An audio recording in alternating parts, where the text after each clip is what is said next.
এখন ভিডিওর কাছে এই ছাত্রছাত্রীদের দাবি নিয়ে ডেপুটেশন দিতে যাচ্ছেন। এসআইআর এর আবহের মধ্যেই ছাত্রছাত্রীদের স্বার্থে আন্দোলনে নামল হাবড়া এসএফআই। সংগঠনের অভিযোগ, হাবড়ার একাধিক স্কুলে সরকার নির্ধারিত 240 টাকার বদলে 500 থেকে 600 টাকা পর্যন্ত মাইনে নেওয়া হচ্ছে।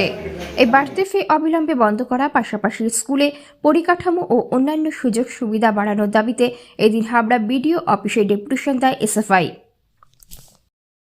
হাবড়ার বিভিন্ন স্কুলে যে রাজ্যের নির্ধারিত 240 টাকা ফিস নেওয়ার কথা, সেটা অনেক স্কুলে 800, 900, 1000 এবং 1200 টাকাও নিচ্ছে। তার বিরুদ্ধে আজকে আমরা বিডিওর কাছে ডেপুটেশন দিতে এসেছি হাবড়ার স্কুলের ছাত্রছাত্রীদের স্বার্থে। আরও বিভিন্ন আমাদের দাবি ছিল, আরও 6 থেকে 7 দফা দাবি ছিল।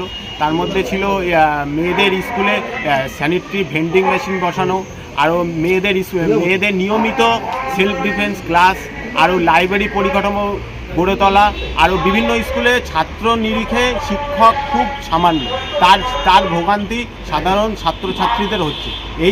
এরকম আরও 6 থেকে 7 দফা দাবি নিয়ে আজকে আমরা ভিডিওর কাছে ডেপুটেশন বললেন অবশ্যই এই ব্যাপারগুলো দেখবেন মানে যত তাড়াতাড়ি সম্ভব, যেহেতু এসআইআরের কাজ চলছে। এই দিনে দাঁড়িয়ে আরও উনি বললেন, আমাদের আশ্বাস করলেন এই ব্যাপারগুলো হাবড়ার ঘটে চলা বিভিন্ন স্কুলে যাতে দুর্নীতি এবং স্বচ্ছ পড়াশোনার পরিবেশ ফিরিয়ে আনা যায়, সে ব্যাপারে উনি